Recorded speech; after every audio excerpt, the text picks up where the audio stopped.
Praise the lord. ఈరోజు కీర్తనల గ్రంథం 79వ అధ్యాయాన్ని చదువుకుందాం. దేవా, ఇతర ప్రజలు నీ సొత్తులోకి చొరబడ్డారు. వాళ్ళు నీ పవిత్రాలయాన్ని అశుద్ధం చేశారు. జెరూసలేంను రాళ్లగుట్టగా మార్చివేశారు. నీ సేవకుల శవాలను గాలిలో ఎగిరే పక్షులకు, నీ భక్తుల మృతదేహాలను భూమిపై తిరుగాడే మృగాలకు ఆహారంగా పడవేశారు. నీళ్లులాగా వారి రక్తాన్ని జెరూసలేం చుట్టూ పారబోశారు. వారిని పూడ్చిపెట్టేవాడెవడూ లేడు. మా ఇరుగు పొరుగు వాళ్ళ దృష్టిలో మేము నీచులమయ్యాము. మా చుట్టుప్రక్కల వాళ్ళు మమ్మల్ని చూసి వెక్కిరిస్తారు, ఎగతాళి చేస్తారు.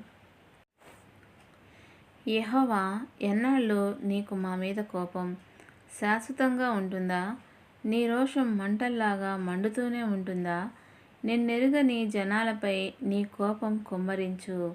నీ పేరిట ప్రార్థించని రాజ్యాల మీద నీ ఆగ్రహం కుమ్మరించు. వాళ్ళు యాకోబు ప్రజలను దిగమింగారు, వారి నివాస స్థానాన్ని పాడు చేశారు.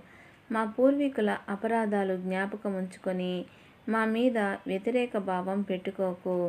శీఘ్రంగా నీ వాత్సల్యం మా మీదికి రానివ్వు. మేము ఎంతో నీరసించి ఉన్నాము. దేవా, మా రక్షక, నీ పేరు ప్రతిష్టల దృష్ట్యా మాకు సహాయం చెయ్యి. నీ పేరు కోసం మమ్మల్ని విడిపించు. మా పాపాలను తుడిచివెయ్యి. వాళ్ళ దేవుడు ఏడి, ఎక్కడున్నాడు అని ఇతర ప్రజలు ఎందుకు పలకాలి? వాళ్ళు ఒలికించిన నీ సేవకుల రక్తం విషయం నీవు ప్రతీకారం జరిగిస్తావని వాళ్లకు తెలియాలి. మేము అది స్వయంగా చూడాలి. ఖైదీల నిట్టూర్పులు నీ దగ్గరికి రానియ్యి.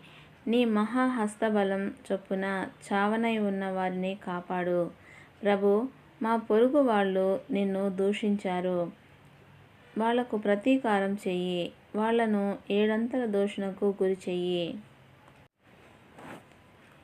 అప్పుడు మేము ఎల్లప్పుడూ నిన్ను స్తుతిస్తాము. మేము నీ ప్రజలము, నీ మంద గొర్రెలము. తరతరాలకు నీ కీర్తి ప్రచురిస్తాము. దేవుడి పరిశుద్ధ వాక్యమును దీవించునుగాక. ఆమేన్.